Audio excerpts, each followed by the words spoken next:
Bien, buenas tardes. La clase de hoy está dedicada a los, digámoslo así, los primeros siglos del cristianismo hasta que se convirtió en religión oficial, no en tiempos de Constantino exactamente, eso fue un poco después, en tiempos de Teodosio, pero ya a partir de Constantino, pues la tendencia de, no de todos los emperadores, todavía hubo alguno arriano, como Constancio II y otros, pero algún pagano como Juliano, que duró poco, pero a partir de Constantino en adelante hasta la caída del imperio, pues ya el imperio se hizo cristiano, y lo que vamos a ver es una visión muy general de estos tres, casi 4 primeros siglos. Bien, en primer lugar, lo que vemos aquí es una ilustración de desde los tiempos de Nerón o de Jesucristo, más o menos, las 10 persecuciones, que las hemos visto en otras clases famosas, contra los cristianos. Aquí se indica la última, que es la de Juliano. Este es Constantino, que será el límite de la primera parte de esta clase. Y aquí vemos a Constantino con el Papa Silvestre como introducción. Esta ilustración, en cambio, es de un renacentista, Vittore Carpaccio, y está intentando representar la presentación de Jesús en el templo. Sobre estos temas ya hemos dedicado este año otra clase a las opiniones de los primeros padres de la Iglesia, bueno, también de los contemporáneos de la clase de hoy, sobre la música en el culto y sobre los instrumentos, y no vamos a insistir aquí. La de hoy, en cambio, es una clase más general. Empezaremos en torno al año 100, un poco antes, pero antes de llegar aquí sí tengo que introducir algunos cuantos temas.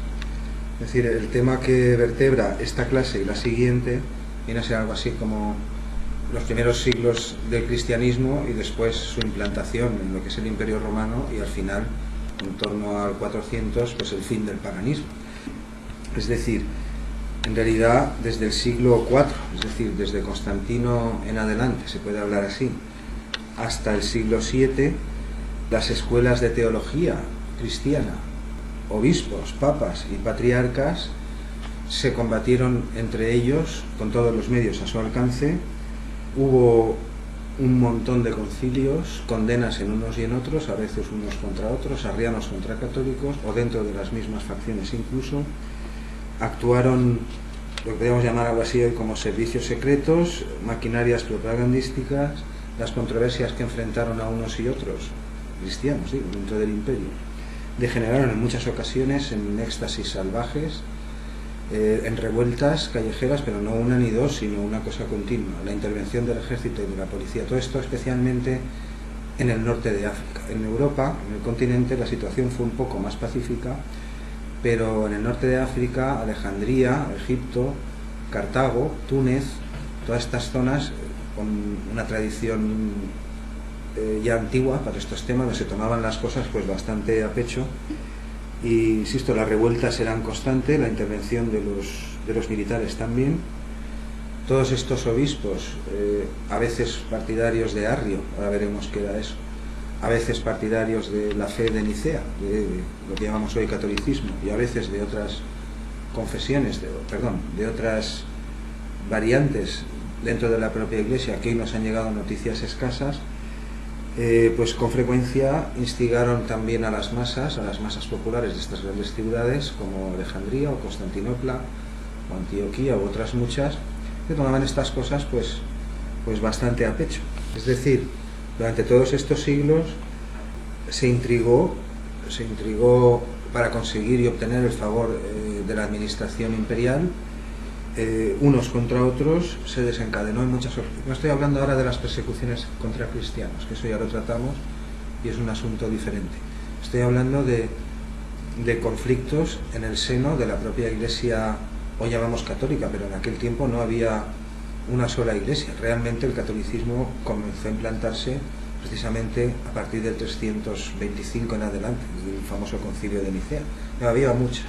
Realmente no había una autoridad eclesiástica que unificase todo, no había una sola opinión, ni había una sola doctrina dentro de la propia Iglesia, sino que hubo muchas.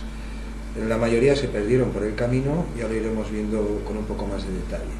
pero los patriarcas y todo el aparato eclesiástico que tenían debajo de sí, obispos, diáconos, presbíteros, en fin, tenían propiedades, eran una confesión más dentro del imperio y tenían basílicas y recaudaban dinero propio y eran pues un poder, digámoslo así, dentro del propio imperio. Entre ellos, digo, lucharon entre sí, se les elevó a los tronos y se les depuso con muchísima frecuencia por parte de unos y otros, como ya he apuntado, se les volvió a destronar casi en cada momento en que una nueva concepción de la Trinidad o de cualquiera de los dogmas al uso de los temas de discusión, ahora veremos algunos, en ese momento pues triunfaba o suplantaba al otro. Para que nos aclaremos un poco desde el principio, durante el siglo II, que es del 100 al 200, y comienzos del 3 hasta el 200 y pico o así, en tiempos de Tertuliano en adelante, pues apenas nadie hablaba del Espíritu Santo, e incluso en el siglo IV, ya en los tiempos de Constantino, que es donde acabaremos esta primera parte, según dice Hilario, que es un doctor de la Iglesia, nadie sabía cuál sería el credo oficial al año siguiente. Es decir, que todas estas opiniones y corrientes pues dependieron mucho de contextos políticos y sociales, y esta era la situación. En el trasfondo de todas estas luchas internas que duraron pues 2 siglos, bueno, más de 2 siglos, se prolongaron más allá de la caída de Roma, en el fondo no había disputas, no eran realmente disputas semánticas, digamos, por el significado de las cosas, sino que eran manifestaciones de una política eclesiástica pues por los centros de poder. Incluso ya en el siglo IV, autoridades de la Iglesia, como el mismo Basilio o San Gregorio Nacianceno, lo dicen clarito, es decir, temen ir a los concilios, hubo un sinfín, muchísimos concilios y sínodos en las diferentes capitales y provincias del Imperio Romano, convocados por unos o por otros, en los que se excomulgaba al contrario, o a unos o a otros. Estos dos personajes que he citado lo dicen. Aquí tengo una cita de Gregorio Nacianceno, por ejemplo, dice: evito las reuniones de obispos, pues hasta el momento nunca he visto que ningún sínodo acabara bien. No resuelven ningún mal, sino que simplemente crean otros nuevos. En ellos solo hay rivalidad y luchas por el poder. En todos no, pero en muchos incluso pues era peligroso. No sabías si ibas a ir a un concilio y defendías una posición contraria a la mayoría que ya había y salías del concilio desterrado o anatematizado o Dios sabe qué. Es decir, esto fue una situación repetida que perduró durante bastante tiempo y que con frecuencia dejaba pasmados a los que llamamos paganos, a los romanos o a los defensores del orden tradicional o de la religión romana tradicional. Un ejemplo claro, casi irónico, claro de esto es la famosa frase de Juliano el apóstata, que lo dijo antes de subir al poder, claro, aunque solo duró un par de años hasta que murió. Decía, cuando ocupe el poder, decía: yo no pienso perseguir a los cristianos, decía, porque ellos se persiguen entre ellos mucho más eficazmente de lo que yo lo voy a conseguir. Es decir, se temía incluso asistir a veces a estas reuniones, dicho por los propios representados allí. Otro aspecto que hay que considerar es que, lo hemos citado en alguna clase también, pero en este caso especialmente, esto es un problema frecuente en la historia de estas épocas antiguas. Con frecuencia de un conflicto que sabemos que ha ocurrido, solo que se dilató mucho en el tiempo, pues tenemos las versiones o fragmentos de las versiones de la parte que ganó, de los vencedores, sea un conflicto bélico del tipo que sea, pero con mucha menos frecuencia tenemos datos de la parte que perdió. Este fue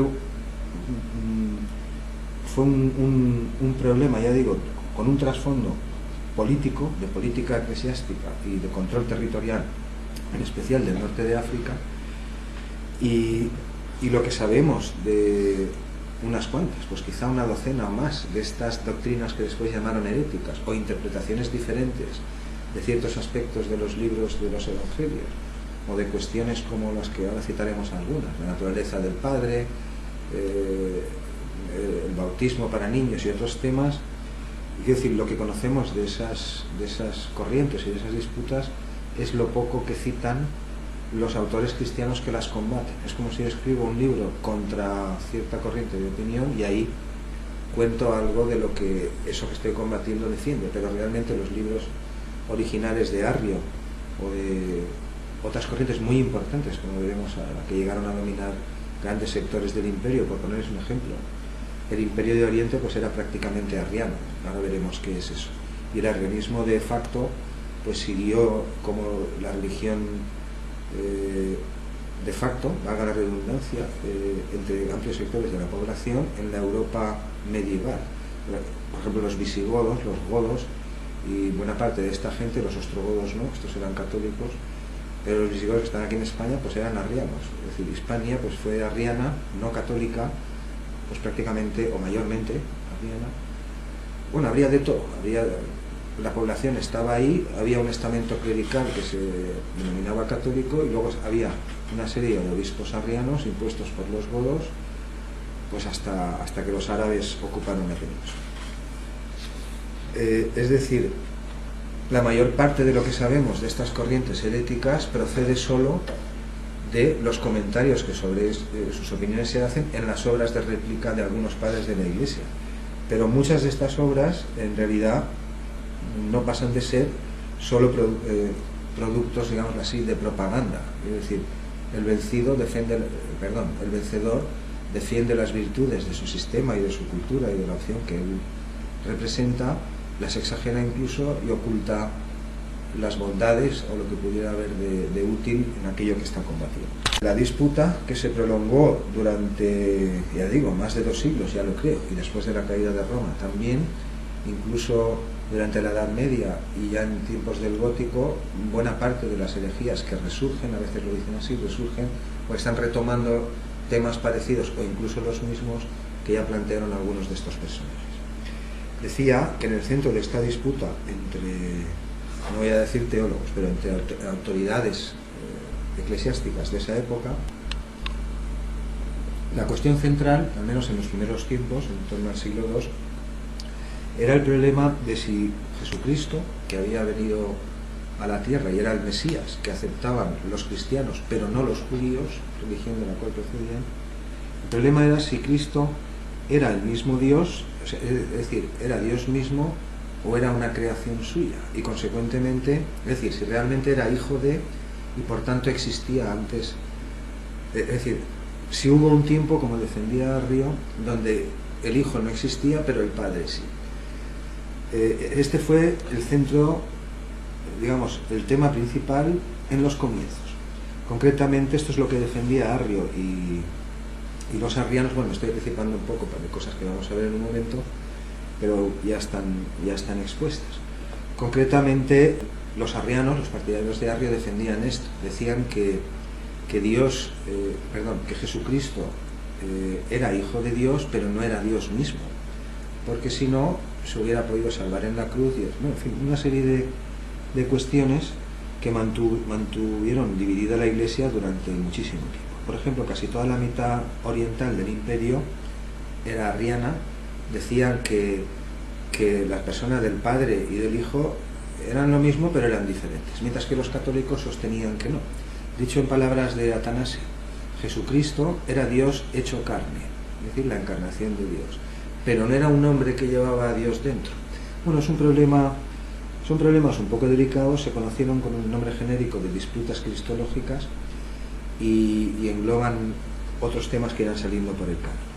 Por ejemplo, en torno al 350, poco después de Constantino, pues la mayoría de obispos que había en la parte oriental del imperio eran arrianos, es decir, negaban que Dios y Jesucristo fuesen exactamente lo mismo, sino que uno procedía del otro, y por tanto hubo un tiempo en que el Hijo no existía y el Padre sí. Mientras que la corriente de los católicos defendía lo contrario. Cuando parecía que habían casi ganado, que estaban ganando la partida, la facción arriana, que eran muchísimos, pues y se extendieron en varias corrientes. En una corriente más radical, que decía que el Hijo y el Padre eran completamente diferentes en cuanto a sustancias. Es decir, el problema de fondo es la naturaleza, de qué están hechos o compuestos o algo así. Unos muy radicales que decían que ni siquiera se parecían, que eran dos cosas diferentes. Otros que se llamaban semi-arrianos, que eran más o menos parecidos a Arrio. Y un tercer partido o corriente que rechazaba las dos anteriores y defendía algo parecido a lo de los católicos, pero sin admitir que eran iguales. Es decir, padre e hijo no eran lo mismo, eran de naturaleza semejante, insistiendo en la similitud, pero no iguales. Bueno, este fue el fondo de la polémica, y los católicos acusaron durante todos estos siglos, acusaban a los arrianos, entre otras cosas, de politeísmo y de tener un Dios grande y otro pequeño, por esta razón, por decir que el padre y el hijo no eran exactamente la misma cosa, y por eso les llamaban politeístas, como que tenían más de un Dios. Por contra, Atanasio y la corriente que triunfó, que fue la corriente que hoy llamamos catolicismo, católico significa universal, estos temas, que no era uno, había varios, unos tocaban al bautismo, otros a la naturaleza de Cristo, otros incluso así durante las persecuciones, estas que se indican aquí.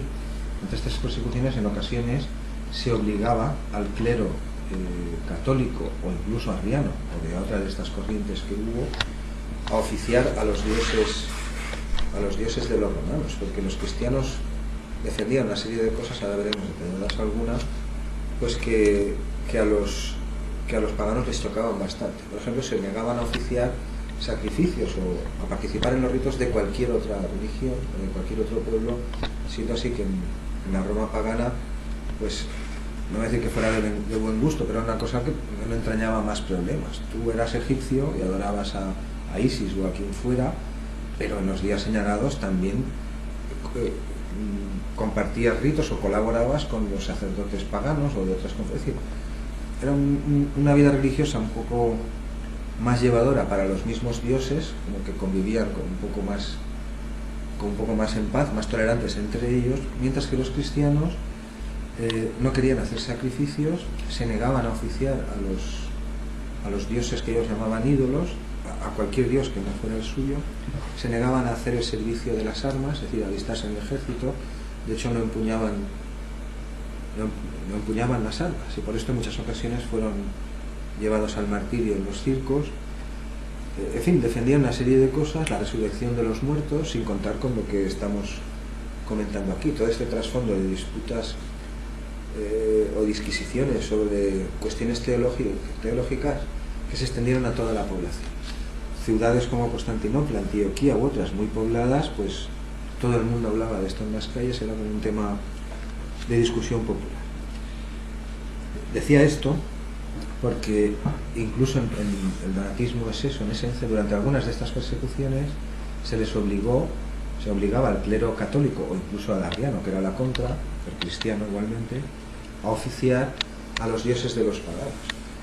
Y después, cuando fueron restaurados sus cultos y tolerados después de cada persecución, ya en tiempos antes de Juliano, etc., pues hubo grandes corrientes como la de Donato, que defendían que aquellos que hubiesen entregado las Sagradas Escrituras o que hubiesen ofrecido sacrificios o participado en cultos que no eran los cristianos habían perdido la condición de sacerdotes, y no estaba. Esta fue otra disputa que duró muchísimo hasta que Agustín y otros en el 400 y pico la hicieron desaparecer en el norte de África.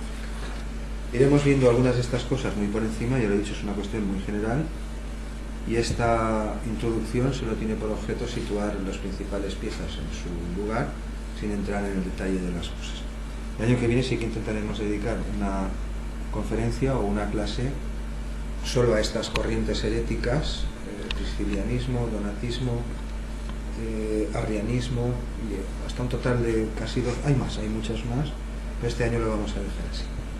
Es decir, por contra a lo que defendían o a lo que combatían los católicos de los arrianos, que decían que si eran politeístas porque tenían un Dios grande y uno pequeño, los católicos en cambio hablaron de un problema que todavía hoy sí son estos, lo que se llama dogmas de la Iglesia, que es el problema de la Trinidad, que venía a ser lo mismo. O sea, acusas al otro de que en vez de reconocer un solo Dios, o que el Padre y el Hijo son lo mismo, dicen que no, que si se parecen, que si son semejantes, que si lo que sea, menos admitir que son un solo Dios. Pero va y luego tú hablas de la Santísima Trinidad, que son tres personas diferentes en una misma. Es decir, el problema de fondo era cómo explicar que tres entes o tres entidades eran la misma cosa a la vez y no lo eran. Esto se conoce como la teoría de la hipóstasis, y son temas de teología que yo no voy a tratar.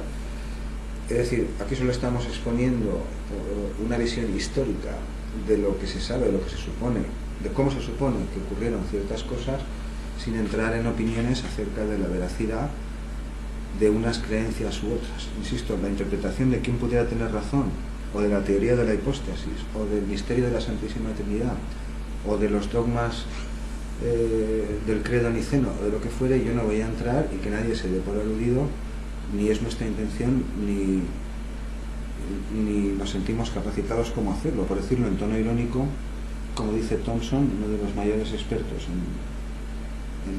en arrianismo, y digamos en la época medieval europea, estas son cuestiones para teólogos, dice él, que tienen una capacidad de concentración muy superior a la suya, y en nuestro caso ocurre igual. Nosotros dedicamos a la historia, más concretamente a la historia de la música, y en qué medida estos fenómenos pudieron afectar a que se persiguiera ciertos instrumentos, ciertas formas de canto o ciertas instituciones paganas, como los teatros, las tragedias, los festivales, los conciertos y otros que ya hemos ido detallando este curso.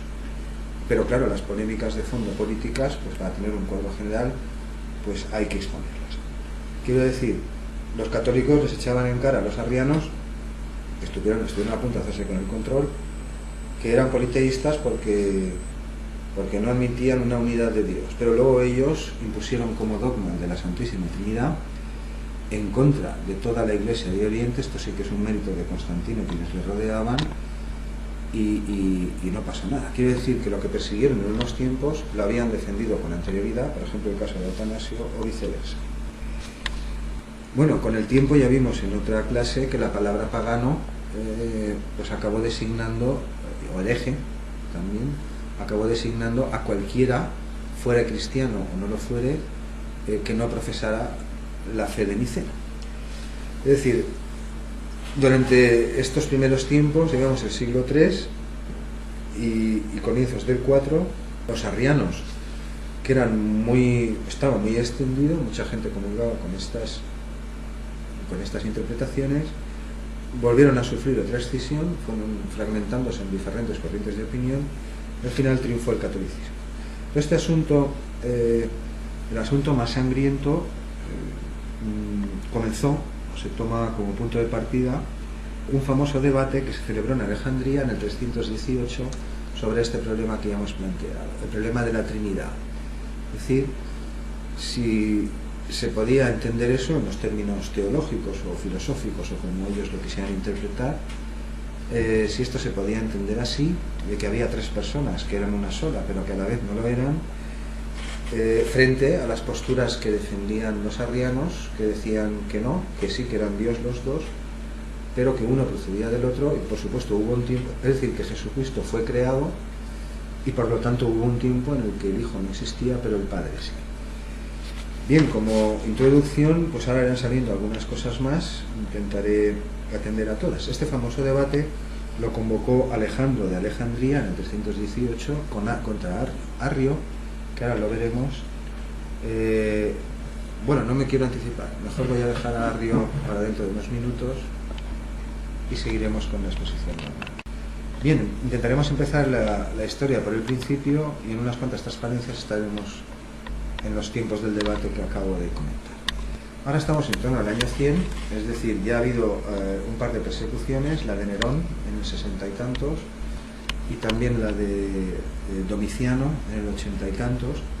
También hay que tener en cuenta que hubo una persecución muy sangrienta, que es la de Diocleciano, en torno al 300, y que todas las otras anteriores pues también lo fueron, pero no con la misma intensidad ni del mismo modo. La Iglesia reconoce, la historia reconoce 10 de estas persecuciones, que ya se indicaron en otra clase, son estas. En todas hubo, por supuesto, muertes y ajusticiamientos y persecuciones, confiscación de bienes, pero lo que llamamos propiamente la persecución mayor fue esta. Ahora lo veremos con más detalle. Estamos en torno al año 100.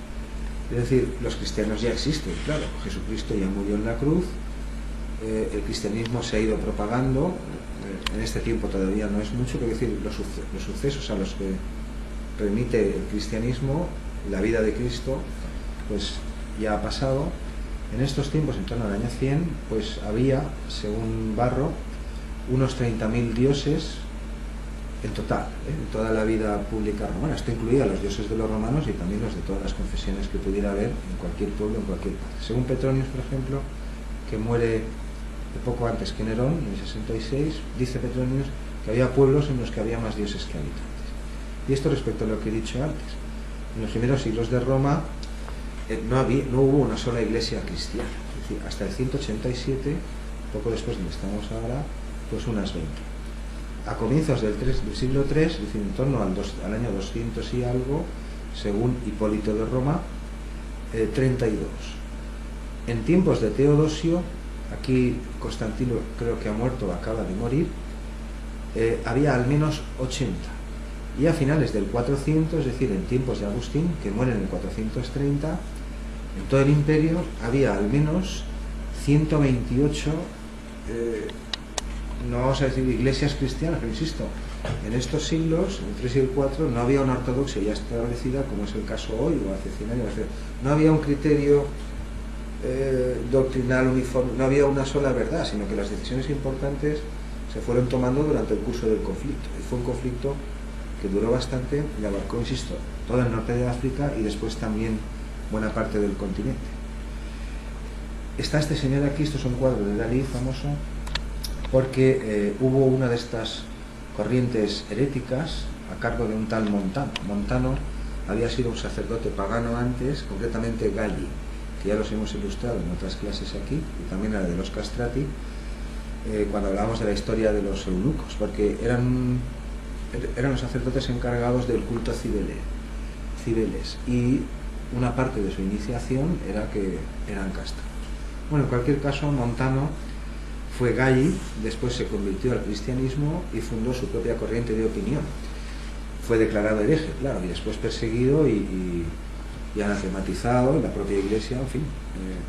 La secta no prosperó, pero algunos padres, eminentes padres de la iglesia después, fueron montanistas también, como el famoso Tertuliano. En cualquier caso, los montanistas, entre otras cosas, decían que en el año 100, ellos y otras sectas también, que había otras corrientes de opinión, interpretación de libros apócrifos, decían que en el año 100 Jesucristo volvería de nuevo. Y, en fin, pues si no arreglaría las cosas del todo, pues por lo menos las mejoraría un poco de cómo se habían quedado.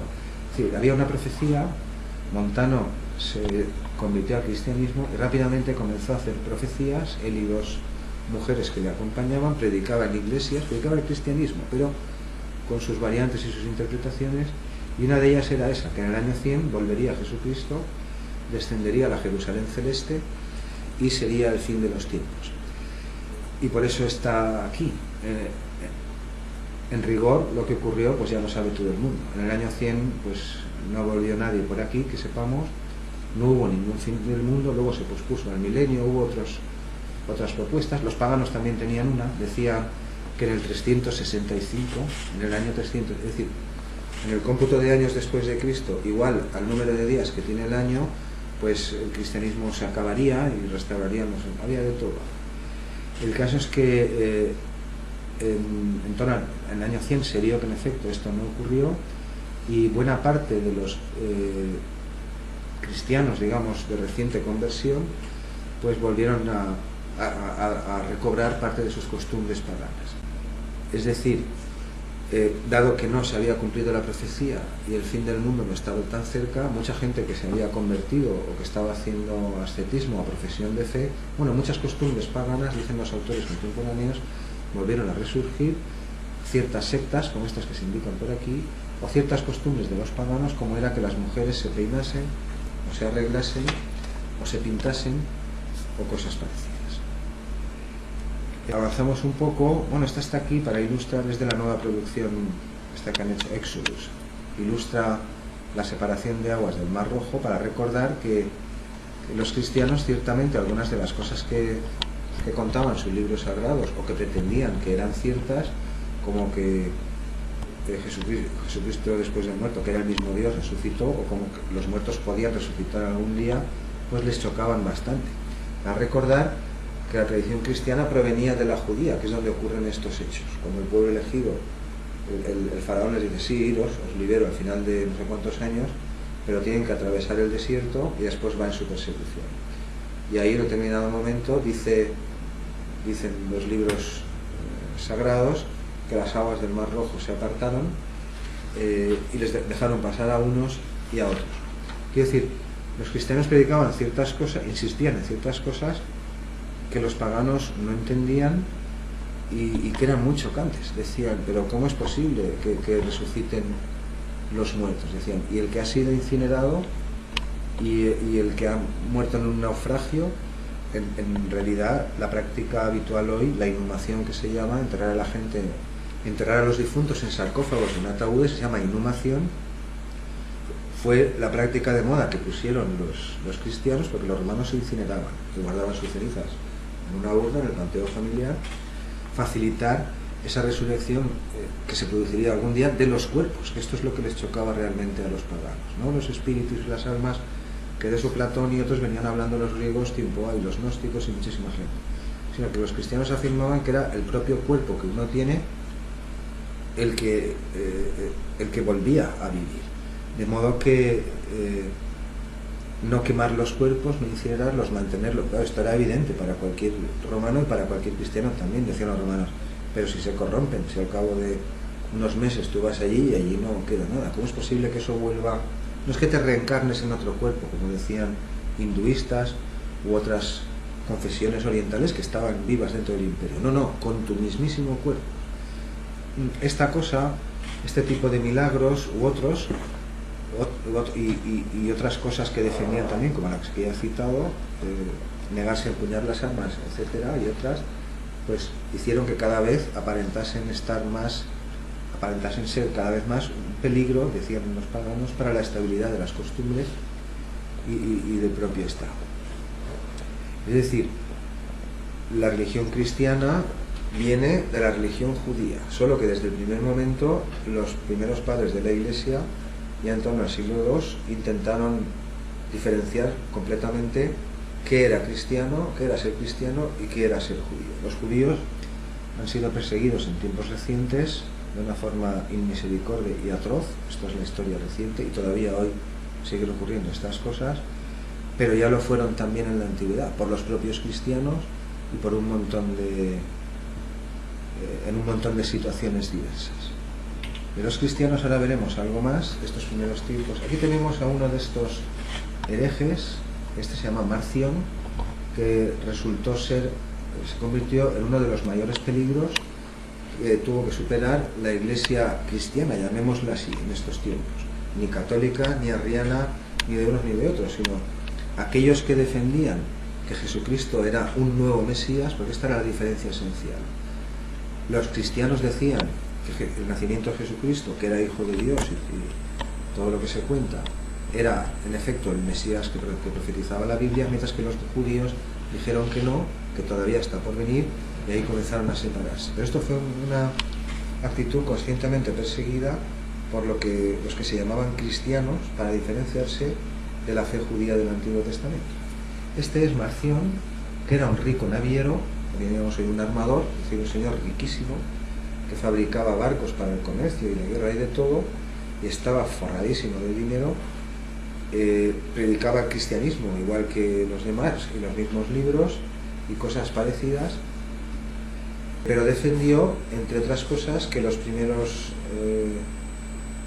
que muchos de estos libros del primer siglo habían sido alterados por los copistas o por la gente que en ese momento los seleccionó. Es decir, defendió que había errores y propuso subsanarlos. Pero ese no era el problema. El problema es que tenía tanto dinero que su iglesia, sus seguidores se extendieron rápidamente por todo el Mediterráneo y llegó a pesar casi más que la iglesia del siglo II. Aquí esto solamente ilustra Antioquía, que fue una de las principales capitales de difusión del cristianismo antes de los tiempos de Constantino, que es donde estamos ahora. Y esta es una ilustración de Juliano, pero que no compete solo a Juliano. Constantino y su hijo Constancio II y otros muchos emperadores fueran proclives a los paganos o fueran proclives a los cristianos, o a los arrianos incluso, que también eran cristianos, tuvieron que acudir, y con frecuencia eran ellos los que convocaban esta especie de concilios de todo el imperio, conseguían que acudieran a ellos las principales autoridades eclesiásticas de una parte y otra, para que se hagan una idea. En el concilio de Nicea del 325, el de Constantino, donde el catolicismo por fin famoso triunfa y comienza a expandirse, asistieron más de 300 obispos, pero solo había 5 de la parte occidental del imperio. Es decir, el resto eran todos obispos de Turquía, Constantinopla, Siria, al norte de África, pero de la Galia, de Britania, de Hispania, de la propia Italia, solo 5. Pero esto fue una situación repetida. Aquí se ilustra a Juliano, el cuadro se llama Juliano con los sectarios. Los sectarios pues se supone que es esto, cada uno de ellos representa una corriente o una confesión cristiana que diverge en asuntos de interpretación sobre la naturaleza del Padre y el Hijo, sobre el bautismo. Por el hecho del bautismo antes no lo he aclarado. Este era otro de los problemas que enfrentó a algunos de ellos con la Iglesia católica de esos tiempos. Es decir, si un niño muere antes de ser bautizado, pues ese era el tema. Bien, solo es una introducción, él es Marción, habrá otros, ya los enseñaremos. Aquí, por ejemplo, tenemos un ejemplo claro. Minucio Félix es un autor, unos dicen que era cristiano, otros que era pagano y después cristiano, no queda muy claro. Escribió un libro famoso que sí que nos ha llegado, se llama el Octavius, está escrito en forma de diálogo, y hay tres personajes, el propio autor dice ahí, Octavio, que es cristiano, y Cecilio, que es pagano, y van caminando y conversan sobre estos temas de fondo, sobre las opiniones de unos y de otros, y cómo algunas de las ideas que defendía la nueva fe, que se propagaba, que duda cabe, el cristianismo se fue propagando. Aquí tenemos una estimación actual, se estima que en torno al 150, es decir, 50 años después de la no venida de Cristo, la segunda venida de Cristo, se estima que en todo el imperio había unos 50.000 cristianos y que en Roma, en la capital ahora, 25 años después, había 10.000, es decir, que entre un 5 y un 10% de los cristianos de todo el imperio estaban en la capital, en Roma, en ese momento. Después hay otras capitales igual de importantes, como las que he dicho, Antioquía, Constantinopla. O por ejemplo, en el 200, un poco antes de los tiempos de Tertuliano, pues la cifra de cristianos en todo el imperio se había multiplicado por 4, y un poco después, estos son los tiempos de la persecución de Decio, que también tuvo algunas consecuencias curiosas que vamos a ver en un momento, pues se estima, son estimaciones pero bastante aproximadas, que de la población total de Roma, que eran 700.000, pues aproximadamente un 5% eran cristianos, ahora en la capital.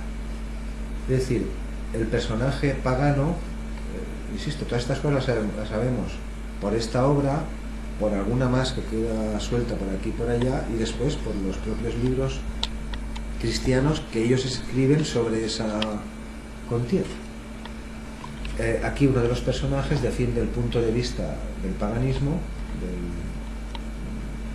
de la religión oficial de Roma, de una cultura que duró casi 1000 años, pero al final de la conversación acepta el punto de vista de la fe cristiana, y el narrador, que es Minucio, que es el autor, pues se siente feliz. Es decir, algunos defienden que era un cristiano que presenta un diálogo de esta forma para exponer la polémica, otros defienden que no, que era un cristiano converso, y otros incluso dicen que fue un pagano. Y en fin, este es el tema. Ahora veremos alguna cosa. Por ejemplo, este es un extracto muy curioso que resume de este libro que acabo de decir, del Octavius, de Minucio Félix, en donde se le echa en cara, Cecilio le echa en cara a Octavio lo siguiente. Dice: mirad, vosotros cristianos estáis amenazados con el terror, el tormento y la tortura. ¿Y dónde está vuestro Dios, que puede ayudar a los que resucitan, pero no a los que aún están vivos? Mientras tanto, en vuestro estado ansioso de excitación, os abstenéis de los placeres honestos. Esto es otra cosa que no hacían. Dice, no hacían en ninguna parte del imperio, era parte de su fe.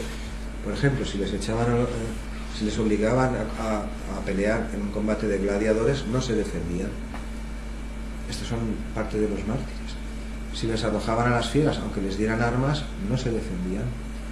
Y así con muchas otras cosas. Dice Cecilio, no vais a nuestros espectáculos, no participáis en nuestras procesiones, no estáis presentes en nuestros banquetes públicos, que eran festivales religiosas, donde había de todo, varios días de fiesta, comida santificada, claro, y repartida. Os encogéis con horror ante nuestros juegos sagrados, léase festivales religiosos, las olimpiadas, pues todos los espectáculos que tenían los romanos, y ante la comida que sacrifican nuestros sacerdotes, y también a la bebida que santifican en nuestros altares. Quiere decir, mientras que un romano u otras confesiones no tenían ningún inconveniente, yo tengo mis dioses, pero tengo que echarte una mano con tus dioses, pues yo oficio contigo, no pasa nada. Yo tengo mis propias creencias. Estos se negaban completamente. Sigue diciendo, no envolvéis vuestra cabeza con flores, es decir, no os adornáis, no disfrutáis de las fiestas que todo el mundo disfruta, no solo los romanos, paganos, no honráis vuestro cuerpo con perfumes, guardáis son acusaciones algunas muy fuertes. Dice, guardáis los ungüentos para los funerales, pero incluso en vuestras tumbas no queréis que haya adornos. Esto es una práctica que también no todos los cristianos, pero unos muy emblemáticos practicaron, que se llama ascetismo, lo veremos en un momento, es decir, renunciar a los placeres del mundo y a muchas cosas. Dice, vosotros criaturas anémicas y neuróticas merecéis en verdad compasión, pero de nuestros dioses. Y resume la frase, dice, el resultado es que en vez de disfrutar de la vida que tenéis, aguardáis a una nueva que nunca tendréis. Bueno, esto ya es el reino de las creencias, yo ni entro ni salgo. Es evidente que todos tenemos nuestras opiniones y que todas son respetables. Y lo he dicho en otras clases, creyentes, tolerantes, pacíficos, fanáticos, descreídos y ateos, pues los ha habido en todas las épocas, me imagino, en todos los países y en todas las confesiones. Y este no es el tema que se está tratando aquí. Llegamos al 250, que esta es la persecución de Decio, ya justo antes de Diocleciano, y esta sí que tuvo consecuencias un poco más críticas, sobre todo para la difusión del cristianismo, porque la gente normal sí que veía a veces, y muchas veces y con razón, con buenos ojos, que alguien fuera cristiano o no lo fuera, renunciara a las riquezas, renunciara al poder, a la fama, a la gloria y a muchos de los placeres por cultivar su espíritu, fuera bajo la bandera de Cristo o la de Mitra o la de cualquier deidad. Es decir, a la gente, y hoy en día igual, a la gente que hace profesión y renuncia de muchas cosas para dedicarse a la contemplación o al estudio, pues son valores que se admiran. No todo el mundo puede hacer eso, renunciar a una buena comida, renunciar a los bienes y a las comodidades que nos dan las ciudades y la civilización, pero hay gente que lo hace y eso pues, no hay por qué verlo mal.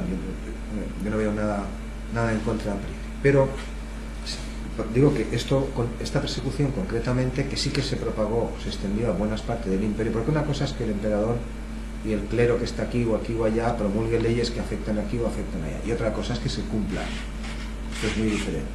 Es decir, en las principales capitales o donde hay destacamentos importantes del ejército o del clero o del poder imperial, pues las cosas se cumplen. Van a tu casa, te detienen, se hacen con tus bienes, te deportan, te encierran, lo que sea. Pero quiero decir, no en todas partes del imperio, que hay muchos poderes menores que son los que gobiernan de facto, pues estas persecuciones de cristianos se llevaron a efecto tal como a veces nos venden, ni las de paganos tampoco. Pero en cualquier caso, en tiempos de Decio surgió este problema. Esto que se ve aquí es un libelo. Un libelo era un documento oficial que te entregaba un oficial romano certificando que tú, siendo cristiano, habías ofrecido sacrificios a la religión del Estado y por tanto estabas libre, y este documento lo acreditaba. Ocurrió más veces, es decir, se sabía que tú eras cristiano, porque en las ciudades la gente se conoce, unos tienen más, otros tienen menos, pero se sabe quién es. Hay cargos públicos, hay iglesias y otras cosas, se sabe quién es cuál, ¿no?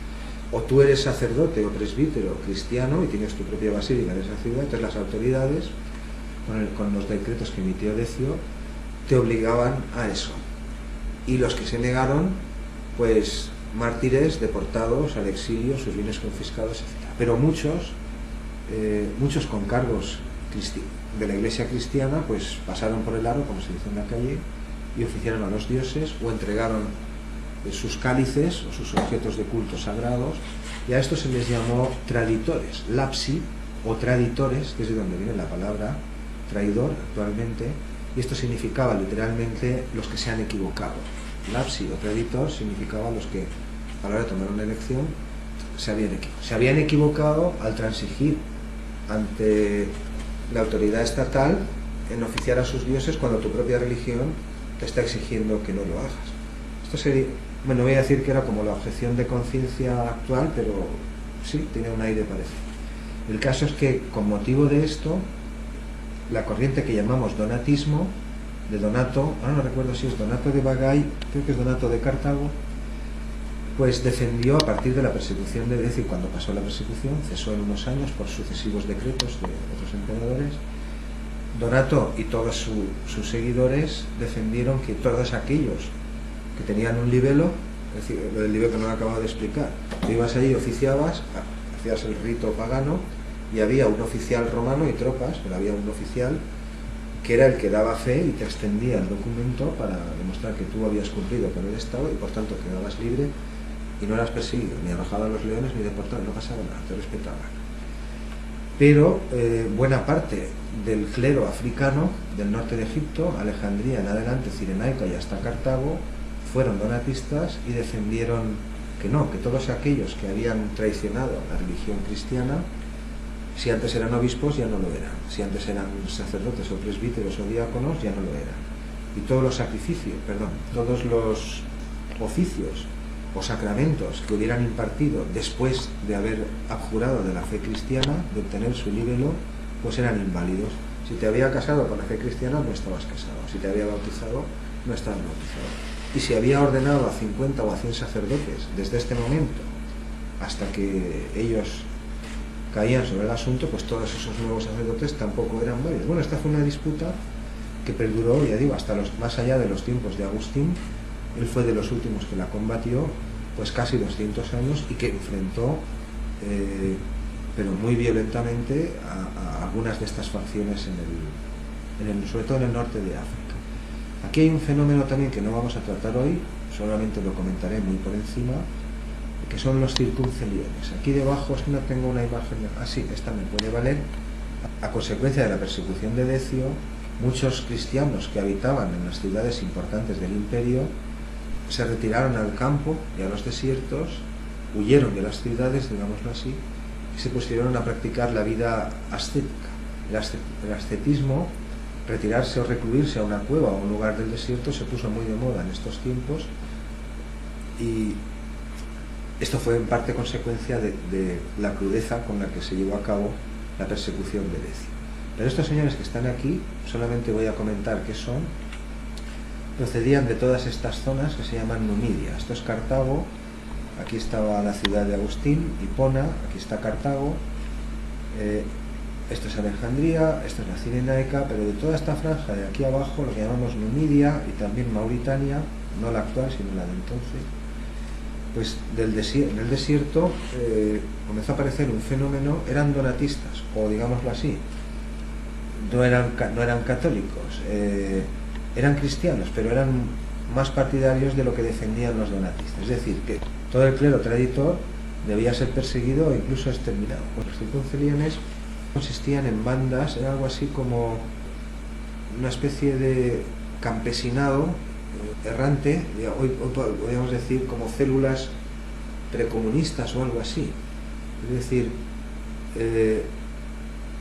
aparecía una banda de ellos procedente del desierto, no se sabe de dónde, voy a pasar este mapa por aquí, asaltaban una propiedad o un latifundio o una mansión romana o cristiana, y no robaban, es decir, no saqueaban por hacerse con los botines, solamente tomaban lo que necesitaban para comer, etcétera. Se negaban a usar armas, es decir, no empuñaban espadas, por supuesto no hacían el servicio militar ni nada de eso, pero llevaban unas mazas de madera que ellos llamaban israeles, y al grito de Deo Laudes golpeaban a los sacerdotes cristianos, a los terratenientes y a cualquiera que se encontraba, hasta la muerte incluso.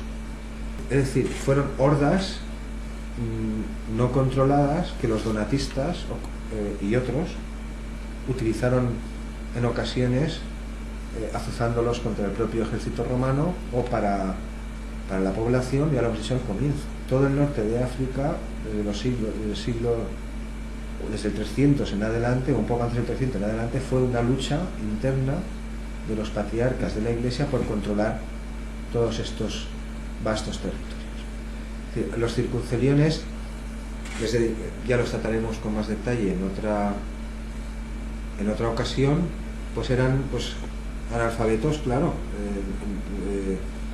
campesinado, gente errante, no se sabe muy bien de qué procedencia, fanáticos religiosos, defensores de la fe cristiana, pero no de la fe cristiana oficial, o que fue, por ejemplo, abominaban de las riquezas que acumulaban los templos y del poder que tenían los obispos. Bien, los circunceliones estuvieron vinculados al donatismo, no nos vamos a extender más aquí ahora, pero los de la vida ascética sí. Los de la vida ascética fue un fenómeno que después de la persecución de Decio se puso de moda en todo el imperio, y algunos de estos que llamamos hoy padres de la Iglesia o autoridades eclesiásticas, no todas, pero mucha gente salió de las ciudades y vivió en los bosques o incluso en los desiertos. Este fue el centro más famoso, lo que llaman el Alto Egipto, la mitad sur, el tercio sur del país, concretamente en la Tebaida. En torno a finales del siglo IV había allí, se calcula que unos 24.000 eremitas que vivían en el desierto, que comían raíces, lo que encontraban, según algunos, tanto paganos como cristianos, testimonios que nos han llegado de la época. En muchas ocasiones se comportaban como animales, vivían como ellos, pacían desnudos, por decirlo así. De hecho, hay una obra muy famosa de uno de estos padres de la Iglesia que se llama Prado Espiritual, y tengo aquí un extracto porque no me quería... Voy a leer un par de cosas, un par de anécdotas de estos santos, de estas épocas. Después fueron hechos santos, por no olvidarme del detalle, que era muy curioso. Dice, estaban metidos en lugares subterráneos, como muertos en su tumba, dice Palladio, y otros, que es un autor cristiano, y otros, dice, en cuevas, en oquedades de las rocas, tan estrechas que no podían ni estirar las piernas. Uno de los primeros es San Antonio. Esto es un icono, claro, no es una imagen real. Uno de los primeros padres del desierto, así es como los llaman. También hubo madres del desierto, lo mismo, mujeres cristianas que decidieron tomar una vida ascética, dejaron sus propiedades, incluso de procedencia romana, y se fueron y pasaron largos periodos de su vida en una casi total austeridad. Muchas de estas noticias que cuentan después como santos, pues hay que pensar que son exageradas, pero este fenómeno existió realmente y fue especialmente notorio aquí. Por ejemplo, a San Antonio, que está aquí, es el primer monje cristiano del que se tiene noticia, había ordenado llevar una vida de animal, como los animales, es decir, renunciar a todas las comodidades de que gozamos por la cultura y por la sociedad. Tenemos aquí un amigo, se llamaba San Sisino, que por Teodoreto sabemos que vivió 3 años en una tumba, dice Teodoreto, literalmente, sin sentarse, sin tenderse y sin dar un solo paso. O también a San Marón, son santos actuales del santoral cristiano, que dicen los textos de la época que vegetó 11 años en un árbol hueco, cuyo interior estaba salpicado de espinas. Tenemos también a Santa Maraña y a Santa Cira, que llevaban sobre sí, encima, algunos se cargaban de cadena, es decir, aumentaban su sufrimiento, aparte de las carencias que sufrían en estos parajes. Santa Maraña y Santa Cira llevaban sobre sí tal cantidad de cadenas que solo podían desplazarse dobladas y arrastrándolas. Esto es lo que dice Teodoreto, y vivieron así, de este modo, 42 años. También tenemos a San Asépsimo, famoso en todo Oriente, que llevaba tantas cadenas encima que cuando salía de la gruta para beber, porque de vez en cuando tenía que beber, dice, tenía que caminar a 4 patas. De San Eusebio se dice que vivió durante 3 años en un estanque seco y que arrastraba siempre de normal, 20 libras de cadenas de hierro, Y después le añadió 50 más que llevaba el divino Agapito, que era otro de ellos, y después las 80 que arrastraba el gran marcial. Por eso se dicen algunas de estas historias con frecuencias tan exageradas. Tenemos, por ejemplo, las palabras del monje Evagrio Póntico, que dice: desde que me adentré en el desierto, no comí ni lechugas, ni otras verduras, ni fruta, ni uvas, ni carne. Jamás tomé un baño, dice. O tenemos a un tal Onofre, que dice de sí mismo: se cumplen ya 7 años desde que estoy en este desierto y duermo en las montañas a la manera de las fieras. Como lolium, que son unas hojillas que crecen en algunos arbustos del desierto, la parte verde, como lolium y hojas de los árboles. No he visto nunca a una persona. O tenemos también a Pablo de Tamú, que atraviesa el rebaño con los búfalos, atraviesa el desierto con los búfalos. Dice él: vivo como ellos, como la hierba del campo. En invierno me acuesto junto a los búfalos, que me calientan con el aliento de sus bocas. En verano se apiñan y me dan sombra. En fin, los hubo de todo tipo. Los hubo despreciantes, ascetas. Por ejemplo, tenemos aquí a Juan Egipciano, que vivió 50 años en una choza, e igual que los pájaros, dicen, solo se alimentaba de agua y granos. O incluso Juan el Exiguo. Es decir, algunas de estas cosas son conocidas por las anécdotas y el santoral cristiano, cosas que nos contaban de pequeños, que han perdurado en la tradición de la Iglesia Católica. Dice que Juan el Exiguo, a petición de un anciano, se dedicó a regar un palo seco que había plantado en medio del desierto durante 2 años, pero tenía que hacer 2 kilómetros cada vez para traer el agua cada día y poderlo regar. Bueno, al final parece que incluso aquello floreció, y según dice la tradición, todavía puede hoy verse en el mismo lugar una iglesia dedicada a Juan el Exiguo, y junto a ella hay un árbol que dicen algunos que es el mismo. Por ir cerrando el asunto, por pasar a otra variante de los ascetas, estos eran los que se abstenían, se encerraban en grutas, pasaban estas penalidades de una austeridad atroz. Tenemos a un tal Besarión, que era una especie de eremita ambulante. Parece ser que nunca penetró en un lugar habitado, es decir, en una ciudad ni en ninguna casa, y se pasó la vida, el resto de su vida, recorriendo el desierto, llorando. Resulta que lloraba no por injusticias o dudas existenciales que él tuviera o nada, sino que lloraba por el pecado original y por la culpa de nuestros primeros padres, que fueron Adán y Eva. Y en esto invirtió el resto de su vida. Hubo una corriente también dentro de estos, o una variante de estos ascetas acérrimos del siglo IV, a los que se conoce con el nombre de pasturantes o boscoi, porque se dedicaban a alimentarse literalmente pues como los animales, pues de lo que crece en el campo. Aquí, por ejemplo, respecto a ellos, era un camino distinto para evitar el mundo, las tentaciones mundanas. Respecto a ellos escribe, por ejemplo, Evagrio Escolástico, que era un escritor católico estricto, o sea, completamente ortodoxo, y también fue cuestor imperial y prefecto imperial, pero ya en los tiempos cristianos del imperio, y dice en su historia de la Iglesia, habla acerca de hombres y mujeres, dice, casi desnudos, que se conforman, estas son sus palabras, se conforman con pacer como los animales. Incluso su porte externo tiene mucho de animal, pues apenas ven a una persona, huyen, y si se les persigue, se escapan con increíble velocidad y se ocultan en sus grutas o en lugares inaccesibles. Es decir, durante esta época, en ciertas regiones de la Tebaida, concretamente en una que localizaré en un momento,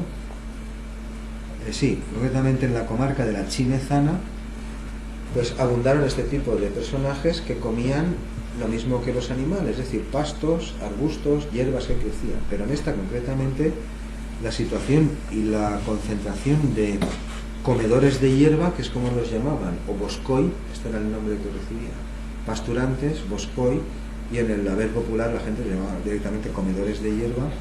Dice que los eremitas dejaron tan pelado todo el terreno. Aquí crecen pocas cosas, estamos en los límites del desierto y crecen pocas cosas, pero dice, los eremitas, había tantos en esa zona dejaron tan pelado el terreno que no quedó nada para los animales, de modo que los mismos campesinos les persiguieron hasta que se metieron en sus grutas, los acorralaron en sus cuevas y muchos de ellos acabaron muriendo de hambre. Hemos presentado quizá la vertiente más radical o más exagerada de estos ascetas, esta nueva corriente que se puso de moda a partir de la persecución de Decio en muchas partes del imperio y que ocasionó incluso conversiones masivas en algunas ciudades.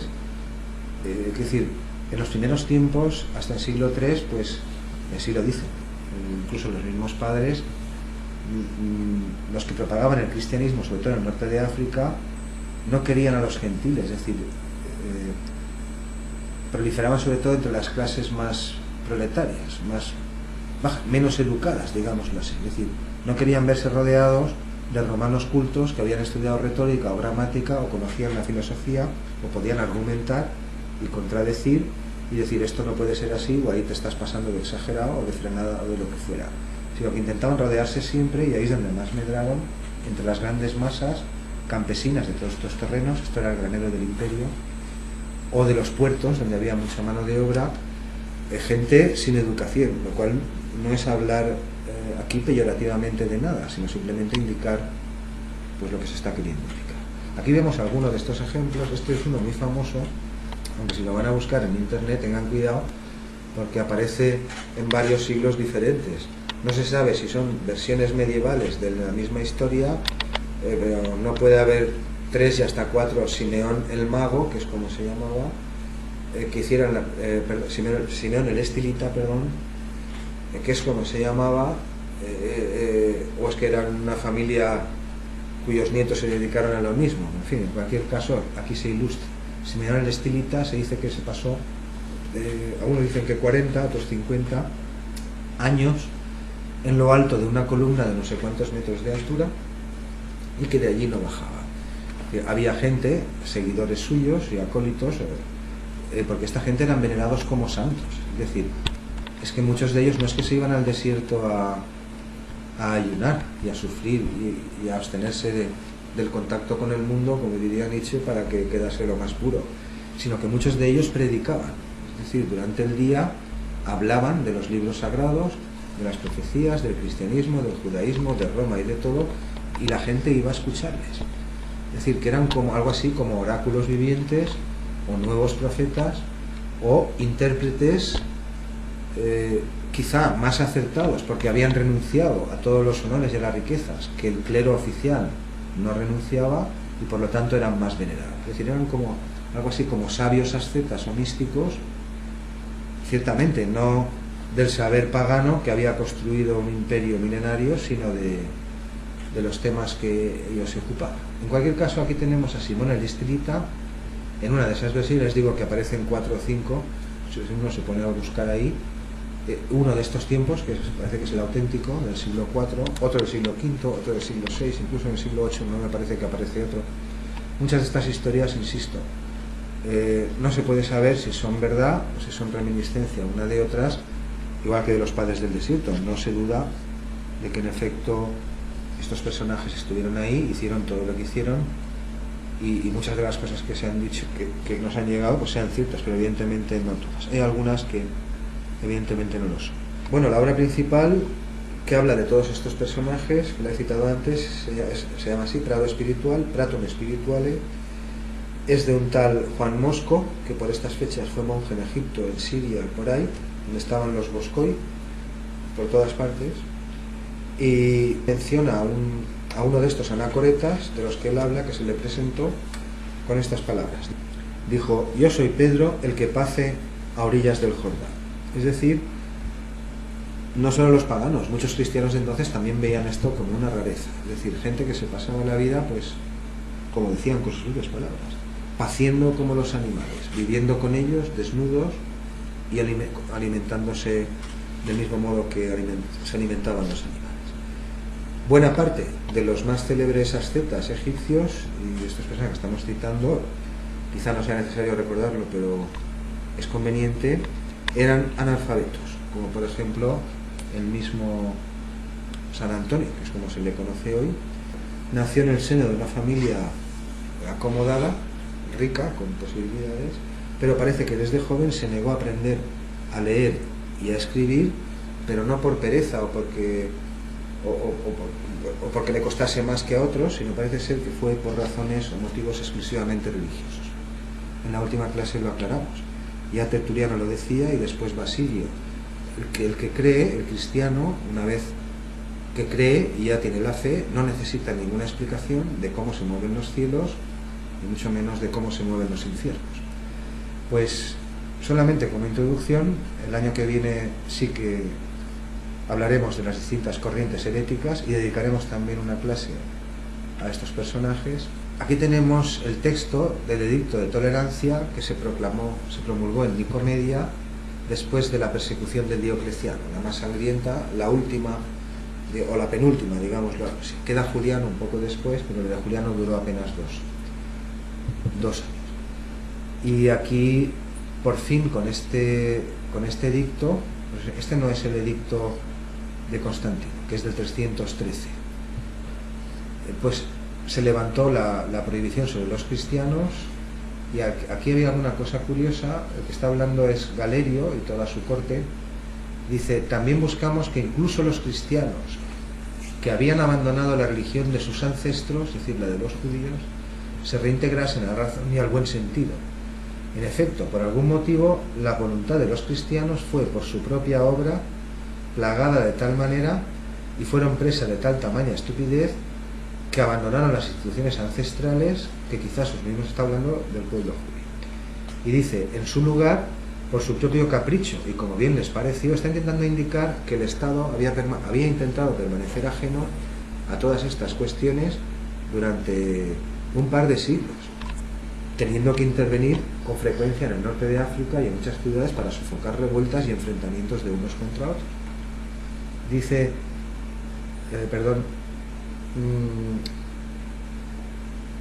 en su lugar, por su propio capricho, como bien les pareció, adoptaron y siguieron leyes propias, congregándose en varios lugares como grupos separados. Así, cuando nosotros pusimos en vigor nuestras leyes en las persecuciones precedentes, muchos se sometieron por el miedo, los lapsi, los que accedieron a los libelos, otros fueron incluso abatidos, los mártires, deportados, encerrados. Aún así, dice, muchos perseveraron, siguieron perseverando en sus mismas ideas, y comprobamos que no observaban la reverencia a los dioses de la religión de vida, es decir, la del Estado, ni tampoco aquella del Dios de los cristianos. En cualquier caso, dice, habida cuenta de nuestra gran clemencia, etcétera, etcétera, que somos la máxima autoridad, creemos que también debemos extender la tolerancia a este caso, de modo, dice aquí, que los cristianos de nuevo pueden reorganizarse, rehabilitar sus iglesias confiscadas, siempre que no hagan, dice aquí, nada en contra del orden público. Es decir, las épocas en las que se negaban a formar parte del ejército y habían sido llevados al martirio, es decir, a los circos y expuestos al espectáculo y a la diversión del pueblo romano, o se les pedía, se les gritaba en esos momentos que a ver dónde estaba su Dios, que viniera esa. No ofrecían resistencia, pues habían quedado atrás. En fin, este fue un edicto muy importante que acabó con un par de siglos de persecuciones, insisto, no de la misma intensidad que la de Diocleciano. Bien, hemos llegado al famoso debate que hemos citado al principio de la clase sobre la naturaleza del Padre, del Hijo, de las tres personas en una, etc. Es decir, este es Arrio, es un icono posterior. Arrio habría podido también ser obispo en Alejandría. En estos tiempos el patriarca de Alejandría, aquí, es Alejandro de Alejandría, y quiso zanjar todas estas opiniones que ya circulaban entre unos y otros. Esta mitad oriental, pues todos eran más partidarios de lo que defendía Arrio, mientras que la parte occidental y en algunos otros lugares, pues eran partidarios de la cuestión contraria, es decir, ya lo hemos aclarado al principio. Bueno, esto llevó a unos enfrentamientos, que ahora hemos apuntado, durante siglos, que abarcaron a grandes territorios del imperio, enfrentamientos muy violentos, no en una ciudad ni en dos, sino en muchísimas. Por ponerles un ejemplo, el caso de Hipatia, famoso, Hipatia y otros en esos tiempos, que fueron asesinados y arrestados por las hordas, por las calles de una facción o de la otra, no fueron un caso aislado, sino una cuestión más bien repetida. En una ocasión incluso el mismísimo Constantino se quejó por escrito formalmente a estos responsables políticos en el 320 y tantos, creo que muy poco antes de Nicea o poco después, del penoso espectáculo que estaban dando los hijos de Dios, es decir, las autoridades eclesiásticas en el norte de África, y que se comportaban incluso peor que los propios paganos. Eso es lo que decía una queja formal del emperador por escrito, de las revueltas, los enfrentamientos, revueltas civiles por la calle entre partidarios de uno y partidarios de otro. De estos tiempos viene precisamente la famosa expresión que todavía hoy se utiliza, y en tiempos de la Edad Media era muy corriente también, en parte porque muchas de estas ideas volvieron a resurgir como herejías, etcétera, que es la expresión que dice armársela de Dios es Cristo. Armársela de Dios es Cristo está remitiendo directamente a estas polémicas. Si el hijo, por el hecho de ser hijo, claro, fue creado o increado, o existía antes o dejaba de existir.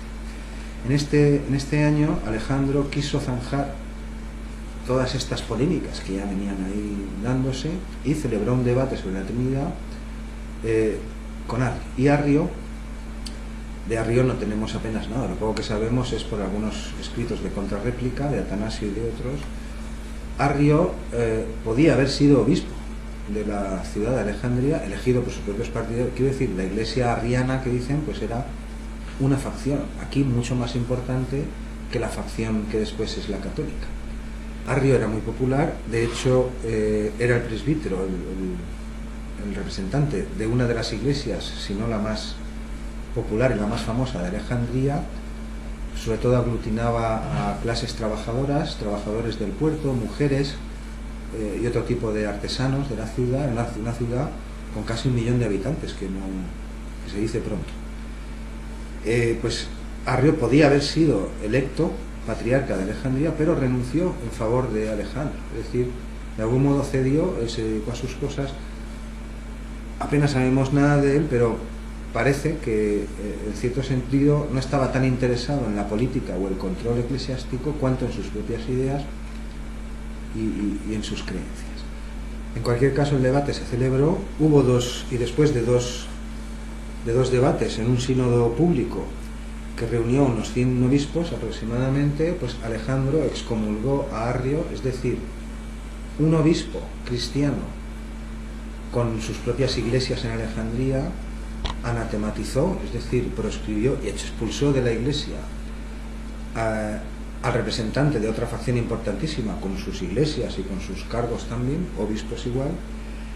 Lo excomulgó, lo envió al exilio a él y a todos sus seguidores, y además envió misivas incluso a los obispos de Italia y de otras partes, informando también a Silvestre, que era papa en ese momento, en tiempos de Constantino, informando de todas las locuras que según él defendía Arrio.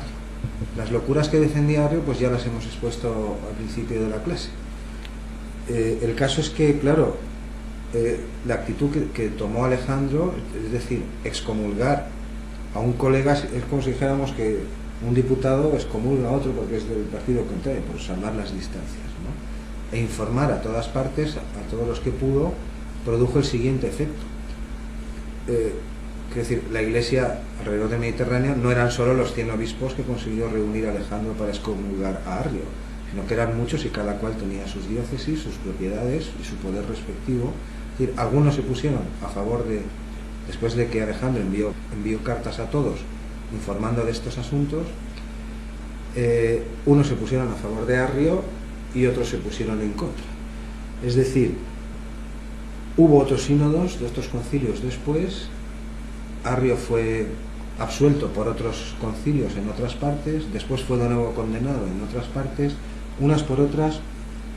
Al final fue de nuevo restituido al cabo de varios concilios sucesivos en los que era excomulgado y admitido. Una cosa era la contraria. Fue devuelto a el arrianismo, digamos, sus seguidores fueron restituidos en sus legítimos propiedades, iglesias, etcétera, y el arrianismo comenzó a crecer, se extendió rápidamente por Alejandría, hasta que el mismo Alejandro, el obispo, empezó a temer por su propia vida. Bueno, se sucedieron los disturbios uno tras otro en Alejandría y alrededores, y al final se extendieron por todo Egipto, y al final la Iglesia oriental se escindió en arrianos y ortodoxos. Otros sínodos o conferencias episcopales, por ejemplo el sínodo de Antioquía del año 324, un año antes del concilio que convoca Constantino, volvieron a condenar a Arrio y se informó a todas partes de nuevo de la polémica. Bueno, el emperador Constantino estaba ya hasta más arriba de la coronilla del espectáculo lamentable, como había puesto por escrito, que estaban dando los cristianos en África, y por fin convocó el famoso concilio de Nicea. Nicea está aquí muy cerca de Constantinopla, que es el concilio del 325, un año después, en el que se estableció por fin el credo niceno, es decir, la confesión de fe que todavía hoy la Iglesia Católica utiliza, el credo famoso, donde se habla del Padre, del Hijo y de cosas que atañen a la disputa que hemos intentado ilustrar aquí. Aquí tenemos a Atanasio, el que se enfrentó, el sucesor de Alejandro, es decir, cuando Alejandro de Alejandría, obispo, murió, su secretario, su diácono, digámoslo así, y este es un extracto de su primer discurso contra los arrianos, en los que informa o cuenta algunas de las cosas que según él defendía Arrio. Este es Arrio, este es Atanasio, este es una representación medieval de Arrio en su propia sede episcopal. Insisto, los católicos tenían sus iglesias, los arrianos tenían sus iglesias, los paganos tenían sus iglesias, y cualquier confesión, si la podía pagar, no en Alejandría, en cualquier punto del imperio, tenía sus propiedades, sus sacerdotes, sus ritos, sus fiestas, y cada cual las celebraba a su aire. Aquí se representa un esquema que intenta explicar la postura que adoptó Atanasio y después la Iglesia Católica, es decir, que el Padre, el Hijo y el Espíritu Santo los tres son Dios, pero el Padre no es el Hijo no es el Espíritu, y el Espíritu no es el Padre. Bueno, aquí es donde se desarrolla lo que he citado antes, la famosa teoría de la hipóstasis, o cómo intentar explicar estas cosas, y yo en esto no voy a abundar, yo les doy el dato. Pero aquí sí que hay muchas curiosidades. Estas son algunas de las cosas que según Atanasio defendía Arrio y toda la mitad oriental del imperio, que incluía desde Grecia para Oriente todo, y buena parte del norte de África, por supuesto todo Egipto, Siria, etc. Según Atanasio, decía Arrio que Dios no siempre fue Padre, ya lo hemos intentado aclarar antes, sino que hubo un tiempo en que solo estaba Dios, y claro, como solo estaba, todavía no era Padre, pero después se convirtió en Padre. Esas son las palabras de Atanasio. Es decir, él las pone en boca de Arrio, pero de Arrio no sabemos nada.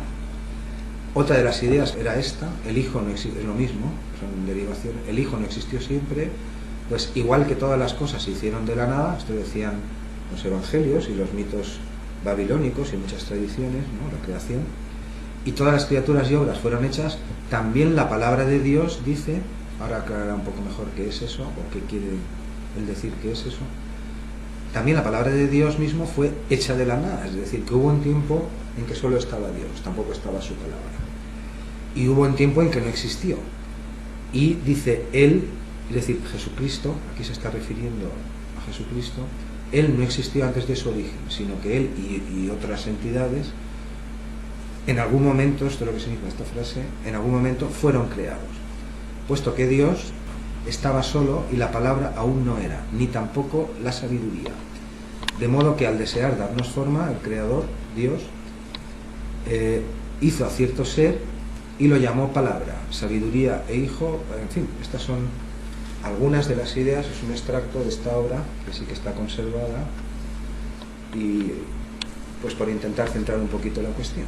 Es decir, ya hemos visto varias de estas polémicas. Por un lado, el rechazo que generaron ya desde los tiempos de Nerón, desde los primeros tiempos después de Cristo, los que defendían el nuevo credo, que era no empuñar las armas, no defenderse, no adorar a dioses que no fueran Jesucristo, no ofrecer ningún tipo de sacrificio a ningún dios, porque los judíos sí que celebraban sacrificios para adorar al Dios cristiano, que se suponía que era el mismo, el Dios de los judíos y el Dios de los cristianos. Y después hemos visto a los donatistas es decir, a la polémica que enfrentó a los mismos cristianos en África por aquellos clérigos que habían renegado de su fe, también estamos viendo ahora el problema de la Santísima Trinidad, que es un dogma hoy en día en el catolicismo, pero que no toda la Iglesia aceptó durante la historia, y ya llevamos 2 de los conflictos gordos y llegamos por fin a los tiempos de Constantino. Este es el edicto que hemos visto hace un momento, en el que por orden imperial, pues se llama de tolerancia, se levantan todas las disposiciones contra los cristianos de emperadores precedentes y se les permite celebrar sus cultos, tener sus propias basílicas, recuperar su propia estructura administrativa, etc. Mientras que un año después, es el decreto de libertad de culto que promulga Constantino. Y lo que estábamos comentando hace un momento, en el 324, harto ya de tanta disputa, de tanta revuelta, de tantos muertos, de tantas intervenciones imperiales del ejército, de la policía y de las autoridades, a cuenta de las famosas disputas sobre si el padre era el hijo o el hijo era el padre. En otra clase lo aclaramos humorísticamente, es una fuente de la época. Decía un contemporáneo del siglo IV, dices que vas a Constantinopla, dice, está plagada, la capital está plagada de artesanos y panaderos que no saben nada de teología, que no saben nada de filosofía, pero que si intentas comprar una barra de pan te explicarán si primero fue el padre y después el hijo o al revés. Y si vas al barbero, antes de afeitarte, el mismo barbero te explicará en qué consiste la diferencia entre estar creado a partir de... En fin, era un tema muy de moda, muy extendido entre sectores de la población que no eran, digamos así, los estamentos más cultos o educados, salvo los que eran cristianos, que también lo eran. Es decir, en el 321 ya había tirado la toalla, Constantino se había hartado, había permitido el regreso de los donatistas y de nuevo se volvió a armar la de Dios es Cristo, porque Donato y los suyos, sus partidarios, habían sido expulsados, pero ahora volvía. Y de nuevo volvieron a recuperar sus iglesias, recuperar su poder, sus fondos estatales, porque toda religión, todas, recibían su parte del Estado. Y 4 años, ahí tiró la toalla, pero finalmente en el 325 convocó un concilio en Nicea, que está aquí muy cerca de Constantinopla, que era su residencia de verano, para ver si por fin ponía orden en aquello o conseguía unificar tantas opiniones dispares que había sobre tantos temas diversos dentro de lo que en su tiempo ya era una religión casi predominante en tiempos de Constantino. Esto ya lo he citado antes, es decir, esto es un fresco posterior medieval donde se ilustra el famoso concilio de Nicea, al que insisto, era un conflicto que pretendía poner paz por fin entre arrianos y católicos, pero solo acudieron de más de 300 de ellos 5 obispos de esta parte del imperio y todos los demás del norte de África y de la zona oriental. El concilio de Nicea fue convocado un año antes de esta fecha. Constantino envió a este obispo de aquí, que no lo hemos citado antes, que es San Osio de Córdoba.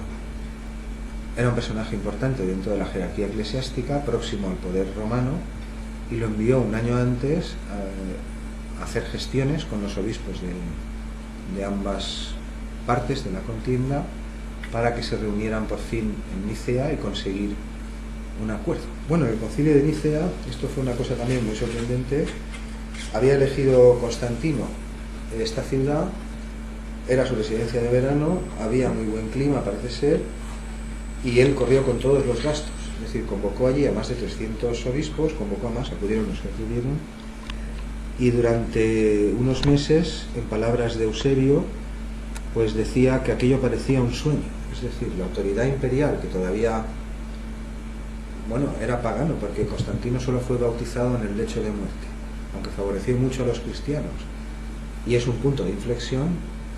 A partir de su reinado, lo que él promulgó al fin y al cabo fue la libertad de culto. Después sí, después les favoreció incluso más, pero él no fue convertido, no fue cristiano, solo en el lecho de muerte fue bautizado. Pues fue muy curioso porque, según dice Eusebio, dice, aquello parecía un sueño. Dice, unos se sentaban a la mesa en los mismos almohadones que el emperador, mientras que otros lo hacían a su lado. Estas son palabras de Eusebio. Dice, se podría haber pensado o imaginado fácilmente que era una imagen del reino de Cristo, del reino celestial, donde el poder político y el poder pagano, y, en fin, todos hablaban, había un buen ambiente, los gastos, claro, corría con todos los gastos el emperador, pero allí al final no se pusieron de acuerdo para nada. En realidad, en lo que atañe a las presuntas disputas o diferencias de criterio de interpretación de unas cosas y otras, pues a la mayoría de los asistentes parece que les daba un poco igual. De hecho, no se levantó ningún tipo de actas, y al final la profesión de fe, digamos, el resumen de los puntos que habían acordado la parte arriana, el emperador directamente se lo quitó de las manos al representante que lo estaba exponiendo, como las conclusiones, ¿no? Digamos, la parte de los arrianos va a exponer sus conclusiones. El otro se puso a leer, pero directamente le arrancó el documento de las manos sin dejarle leerlo. Se produjo un gran tumulto, y no en esta ocasión, en otras también, en otros emperadores. En estos sínodos con frecuencia se prolongaba aquello tanto que no se ponían de acuerdo, que el mismo emperador cogía los escritos de unos de otros, los libros sagrados de unos de otros, y directamente los quemaba e imponía su propia opinión. Bueno, en cualquier caso, en el concilio de Nicea, Arrio volvió a ser desterrado de nuevo, confirmada la condena que Alejandro y Atanasio y otros habían hecho años atrás. Otro sínodo posterior, celebrado en la misma Nicea 2 años después, es decir, en este a Arrio lo vuelven a excomulgar o confirman la excomunión, pero otro aquí mismo 2 años después le rehabilita, y por orden imperial Arrio debe ser devuelto a su sede, sus bienes tienen que serle devueltos, y las iglesias de los arrianos, no estamos ahora hablando de los donatistas, sino de los arrianos, tienen que serle devueltas y su honor restituido. Pero la facción correspondiente de Atanasio, los contrincantes, no toleraron esto. En cualquier caso, así prosiguió la situación unos cuantos años. Volviendo un poco atrás, estábamos hablando de Alejandro, que muere, el famoso obispo que convoca los debates públicos en el 318, lo intenta zanjar la polémica, pero no lo consigue. Pues al final muere, y en el 332 se elige a su diácono, su secretario particular, digámoslo así, que era Atanasio. Es elegido nuevo obispo de Alejandría del siguiente modo: había convocados 54 obispos para elegir al sucesor de Alejandro, y en realidad solo 7 votaron a Atanasio. Pero parece ser que había una facción que propuso su propia iglesia, seguidores de Melicio, de los donatistas, de lo que se llamó después como Iglesia de los Mártires. En resumidas cuentas, de los 54 asistentes, solamente 7 eligieron a Atanasio. La elección de Atanasio como obispo, contra todo pronóstico, y solo con 7 votos de los 54 presentes, pues fue un escándalo, y dio lugar a que una parte del clero de Alejandría, mayormente partidarios de Donato, arrianos, etcétera, no le reconocieron, nombraron a un antiobispo, es decir, como no reconocemos que tú eres el nuevo, nosotros nombramos al nuestro. Se volvieron a suceder los tumultos, peleas por las calles, muertes, confiscaciones, asesinatos, y aquí se produjo la famosa queja que he citado antes de Constantino por escrito en el año 332 a los católicos de Alejandría, impresionado por el penoso espectáculo de los hijos de Dios, diciendo que no eran ni un ápice ni un poquito así mejores que los paganos por cómo se estaban comportando ante los ojos de todo el imperio. En cualquier caso, esta situación perduró. Los sínodos se sucedieron, unos a favor de Arrio, otros en contra. Al cabo, en el 336, el emperador exigió que Arrio, que había sido sucesivamente excomulgado y readmitido en diferentes lugares, fuera devuelto a su sede y sus bienes restituidos. Pero en Constantinopla había en ese momento un obispo, desde el 336, un tal Pablo, íntimo amigo de Atanasio, el opositor de Arrio, y en la misma ciudad de Constantinopla, es decir, 2 días después de ser readmitido en la Iglesia de un modo aparentemente definitivo por orden imperial, Arrio murió en plena calle en el momento que iba a comulgar o justo después de la comunión. Esto no se sabe en realidad. 20 años después, su principal oponente vivo, no el primer Alejandro, sino Atanasio, nos dejó una detallada descripción y dice que Arrio murió de manera súbita y misteriosa en la calle. Dice Atanasio que reventó en unos lavabos públicos y que desapareció entre el estiércol. Es decir, a ojos críticos modernos todo apunta a que, como ya sospechaba mucha gente en ese momento y se dijo durante tiempo, bueno, esto fue un cisma arriano, que ya lo he dicho, mantuvo a la Iglesia cristiana dividida durante varios siglos.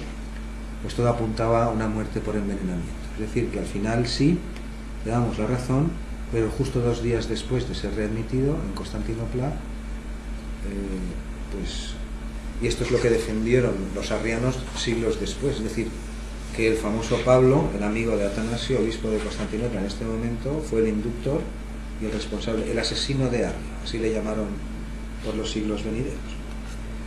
Bien, pues hemos llegado a los tiempos de Constantino con su famoso edicto de libertad de culto en el 312 y después el concilio de Nicea, que lo convocó él. El concilio de Nicea no fue convocado ni por Atanasio, ni por el obispo de Constantinopla, ni por el de ninguna parte. Fue un concilio exigido por el propio emperador para ver si ponía por fin paz o acuerdo o consenso entre todas estas corrientes que pululaban en todo el imperio exclusivamente en ámbitos de creencias cristianas.